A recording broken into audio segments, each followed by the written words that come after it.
All right, Jim, our next question sent to CornyDriveThru@gmail.com from Rob in Cleveland. Ohio or Tennessee? It does not specify here. I am currently listening to your review of A&E's biography of the first WrestleMania. I was wondering what would have happened if Vince's gamble failed and WWF did go under. Who would have filled the vacuum in the New York Northeast market? What would have been Crockett and Watts' next move? Where would have Vince ended up? So there's a lot of different ways that we could just go start with the very basic one. What if WrestleMania didn't work? What happens next immediately?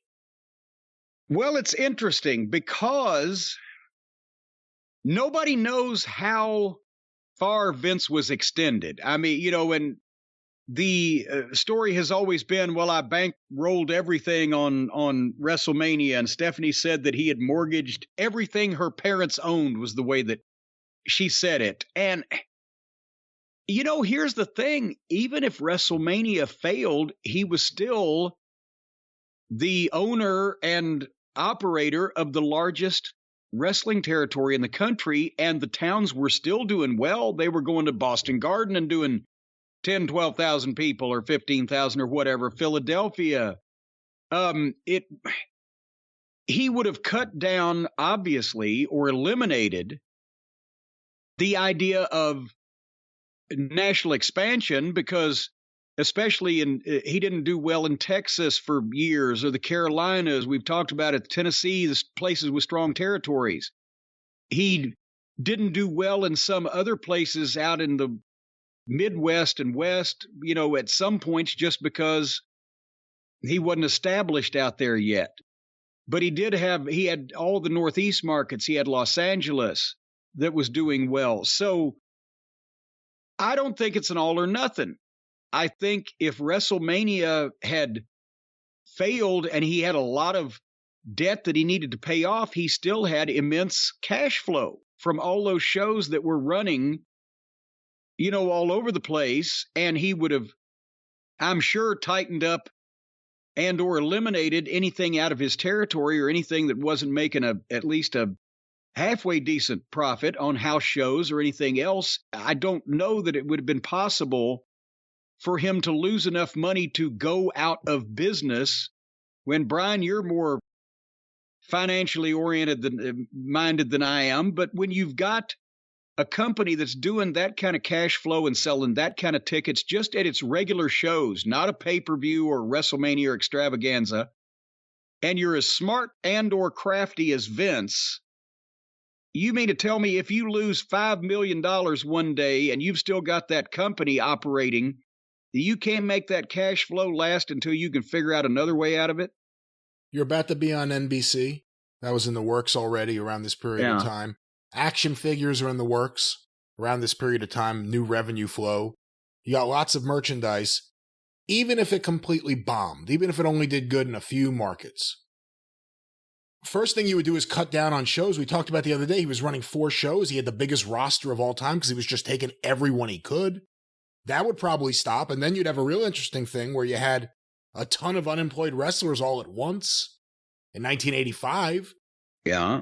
But I think he would have been able to which may have saved some of the secondary territories. That kind of talent getting free all at the same time may have saved some of the secondary territories. I guess that's one of the big things right there. If WrestleMania bombs, I don't know if Vince just goes away and New York is up for grabs, or if it just means it levels the playing field for a little bit longer.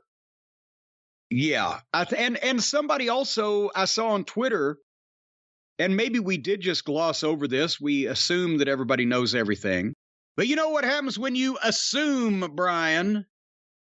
You make an ass out of you and me. Somebody said, well, what was the $1 million from Inoki?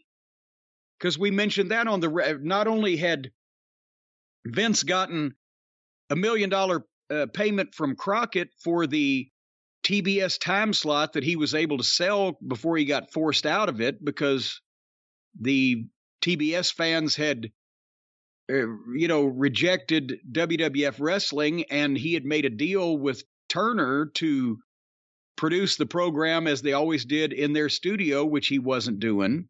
So they wanted him off, so he sold it to Crockett for $1 million. But somewhere around the same time frame is when he renewed his talent booking arrangement with Antonio Inoki, because Baba's company, All Japan, had traditionally always had the not only the best pick of American wrestlers, but all of the NWA and really AWA guys locked up. If they went to Japan, AWA they went to Baba. After IWE went out of business, AWA. Yeah, and what was that? Was that 1980? When did IWA by 1980. 79, 80. Yeah. Yeah, so this time period, because that's what it was. There were three promotions for the newer, younger listeners, for you babies out there. There were three promotions during most of the 70s in Japan. All Japan with Giant Baba, who had the Funks as their American bookers and generally got all the NWA talent because of Baba's relationships previously with all the NWA promoters. Inoki, who got the WWF talent because it was the highest profile American talent that was not obviously affiliated or contracted with the NWA, and sometimes there was movement back and forth. The IWE, International Wrestling Enterprises, was the third promotion, and they had a deal with Gagne to send AWA talent until, Brian, as you said, they went out of business, and then Baba picked up the AWA guys also. But that's the point. Inoki also used luchadors from Mexico. He used the English and the British wrestlers and Germans because he only had mostly WWF guys to pick from. But he renewed his booking agreement, talent booking agreement with Vince Jr. right before WrestleMania, and that was $1 million that Vince took in order to finance the big show. Primarily to have access to Hogan and Andre as well as others, but primarily Hogan and Andre. And that's actually, just to tie it into the wrestling war going on and Hogan jumping in 83 to the WWF, that was another issue between him and Vern.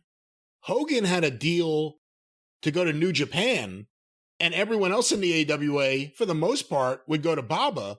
And I think Vern wanted to take control of Hogan's Japan bookings if he was going to make him the world champion. And Hogan was not going to let Vern get anywhere near his Japanese bookings. Because Hulkamania was alive and well in Japan before it started over here. He was already over. They loved his ass. And I get that's kind of tit for tat type of thing. Bruno, all those years that Bruno Sammartino was the WWF champion, even when Vince Sr. had arrangements with Inoki, Bruno would never go to Japan for Inoki because of his personal loyalty to Giant Baba, who they'd worked together in the early 60s when they were both starting out. And so Bruno, whenever he went to Japan, and it wasn't often, he didn't need to go. But when he did, it was for Baba. And so now Hogan comes along, and it's in the opposite direction. Is someone banging on your side or on my side? Yeah, no, that my faux beams are going in. You remember those faux beams? I remember you telling me about the faux beams. Yeah. Well, they're faux me, and I'm getting them. All right, did we answer that question? I don't know. I think so. I heard knocking. I didn't know if that meant that's the end. End the segment. Knocking, but you can't come in. I hear you knocking, but you can't It's come keep in. on knocking, not I hear you knocking. Keep on knocking. I don't know. I don't think it is. It is. It's Little Richard. It certainly is. Well, I disagree with you there. What is your disagreement exactly? I say, I hear you knocking, but you can't come in. No, you certainly say that. I agree with that. That's just not the song or any recorded version of it. It's a song if I'm singing it. I've got a song I want to sing. Paul Jones, not Billy Paul, but Paul Jones tried to hop on the bandwagon of doing shoot interviews one day. We were me and Paul, he was doing them where it would mean something to the regular fans and it would mean something else to the smart fans, but it would mean something one way or the other. And it was kind of an art to doing that. And Paul Jones decided to jump in one day, and I don't know what, nobody knew what he was talking about, but part of it was, I've got a song I want to sing and I'm going to sing it. And yeah, it was funnier when he did it. What was the question? I don't think we had a question. We didn't get to a question yet. Yes. Okay. Who's running this show? I thought I was, but then you just questioned it. Well, keep running it then.